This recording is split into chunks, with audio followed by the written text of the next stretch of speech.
What a battle! What a heartbreak in Dubai sa gold medal game. Pero paano nga ba binalik ng Strong Group ang larong akala ng lahat tapos na? Well, it's all thanks to Andre. Not this Andre, pero this one, Dre Robertson. Here's why he will become a hero among Filipinos despite the silver. Ngunit bago natin pag-usapan, palike naman ang ating video bilang suporta.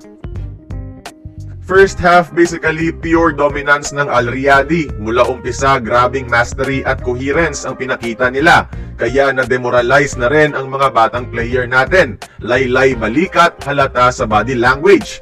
Pero ibahin mo si Andre Robertson.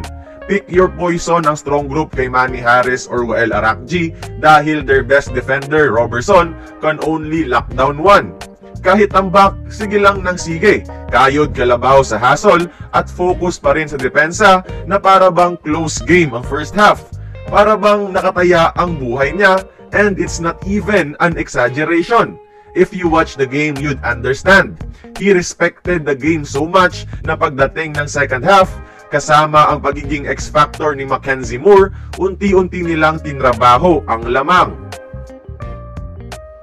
Doble effort ni Andre coming from halftime. From defending one person, halos bawat pwesto sa depensa, siya na ang nagpatrol. Habol dito, habol doon. Pati sa opensa, mga dirty works willing niyang ginawa. And it was contagious, mga idol. Nabuhayan ng loob ang kupunan. And the next thing we know, lamang na pala tayo. Ultimately, the game was decided by a classic buzzer beater ng Al Riyadi.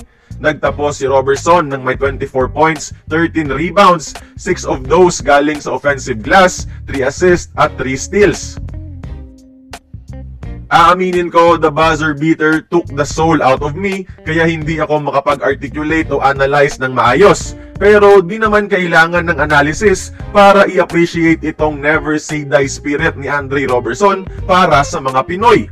Noong tambak na nga sila, pwede na siyang maglarong papogi lang para iwas injury at i-preserve ang katawan para sa next career journey. Pero he played his heart out. Import lang natin siya, pero the way he played sa finals made him a true Filipino. Kahit talo, isang thrilling klasiko pa rin ang binigay sa atin ng Strong Group against a team na ilang months ahead sa atin in preparation.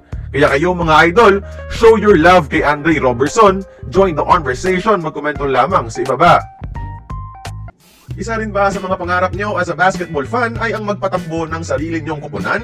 Well, nandito ang Basketpulse, isa sa mga rising basketball fantasy games sa internet. Mag-register lang kayo sa kanilang website na nakalink sa comments at bibigyan nila kayo ng team na i-manage. Palakasin nyo ang kupunan through trades, free agent signings at pag-scout ng mga prospects. Kayo mismo ang magmamanage ng coaching, lineup at game plan. At itest nyo ito kontra ang mga registered online users sa platform. May beginner's guide din naman sila kung paano gamitin ang laro. Kaya do you have what it takes to be a general manager? Try this game mga idol. Subukan natin ang GM skills ninyo at baka makaharap nyo pa ang aking team.